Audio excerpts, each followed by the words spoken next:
या चिमुकल्यांचा अभ्यास घेताना मला माझ्या शाळेचे दिवस आठवले। जिल्हा परिषदेच्या शाळेत आणि न्यू हायस्कूल शाळा किनगाव येथे आज भेट दिली। आदर्श गावातील शाळा ही आदर्श असावी, तसेच तिथले विद्यार्थी जागतिक पातळीवर आपलं कर्तृत्व गाजवणारे असावेत, यासाठी आपण सातत्याने प्रयत्न करीत आहोत।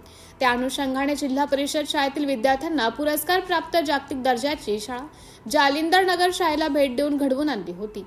तिथले शिक्षक आदरणीय श्री वारे गुरुजी यांच्या नाविन्यपूर्ण शिक्षण पद्धतीचा प्रयोग आपल्या शाळांमध्ये करण्यासाठी आपण आग्रही आहोत।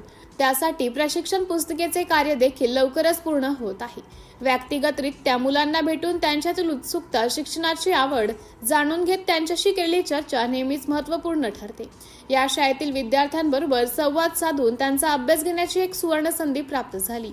यावेळी मला माझ्या शाळेचे दिवस आठवले। अत्यंत प्रतिकूल परिस्थितीत साधनांचा अभाव असतानाही शिक्षण करावे लागले। आमच्या मोठ्या बंधूंची यासाठी मोठी साथ होती। अनेक मैल पायी, कधी सायकलवर जाऊन शिक्षण पूर्ण केलं। आज काळाप्रमाणे सुविधा वाढल्या आहेत। शिक्षणासाठी मुलांना इतका संघर्ष करण्याची कदाचित गरज पडत नसावी, परंतु यासारख्या युगात या विद्यार्थ्यांसमोर नवीन आव्हाने आहेत। या संघर्षाला पुरून उरण्यासाठी विद्यार्थी देखील तसेच घडावेत असं मला वाटते। त्यासाठीच हा सगळं आग्रह। अतुल चव्हाण, मुख्य अभियंता, सार्वजनिक बांधकाम विभाग, छत्रपती संभाजीनगर।